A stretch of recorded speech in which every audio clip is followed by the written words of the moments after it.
বলেছে যে ম্যাম আমার শরীরটা খারাপ লাগছে, আমার বাড়িতে জানান। ম্যামরা বলেছে হেড ডাউন করে বসে থাকো বলে সকাল 7:30 থেকে 11:15 পর্যন্ত তাকে হেড ডাউন করে বসিয়ে রেখেছে। একটা ছাড়া 6টা পিরিয়ড হয়েছে, 6টা টিচার এসছেন, কেউ কি খেয়াল করে দেখেননি বাচ্চাটা অসুস্থ? এমনকি ছুটির সময় বাচ্চাটা বলেছে যে আমার শরীরটা খারাপ লাগছে, আমার ব্যাগটা মানে মাসি তুমি নাও, স্কুলে যারা মাসিরা থাকে, মাসি বলেছে তোমার ব্যাগ তোমাকেই নিয়ে নামতে হবে। বাচ্চাটা ব্যাগটা নামতে গিয়ে সিঁড়ি থেকে পড়ে যায়, পড়ে যাওয়ার পরে তারপরে হসপিটাল, বাবা মা এসে হসপিটাল নিয়ে যায়। সেখান থেকে বাচ্চাটা 2-4 দিন ভর্তি থাকার পরে সে লাস্টে মৃত্যু হয় বাচ্চাটা।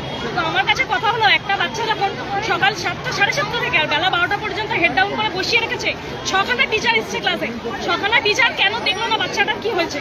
আচ্ছা, দ্বিতীয় কোশ্চেন হলো স্কুলের ডায়েরিতে প্রথম পেজ এবং দ্বিতীয় পেজে বাবা মায়ের নাম, ফোন নাম্বার, অ্যাড্রেস, হ্যাঁ আপনার বাড়ির যে পার্সোনাল ডাক্তার প্রত্যেকের নাম অ্যাড্রেস নেওয়া আছে। তাহলে স্কুল কর্তৃপক্ষ কেন বাবা মাকে একটা ফোন করে জানালো না যে আপনার বাচ্চা অসুস্থ, আপনি বাড়ি নিয়ে যান? তাহলে স্কুলের ডায়েরিতে নাম, ঠিকানা, অ্যাড্রেস নেওয়ার মানেটা কি? এটাই কি শুধুই নিয়ম? এর মধ্যে ওদের কোনো রেসপন্সিবিলিটি নেই? আজকে যে এত বড় ক্ষতিটা হলো, প্রিন্সিপালের বাচ্চা যদি হতো উনি কি করতেন? আমাদের এটাই প্রশ্ন।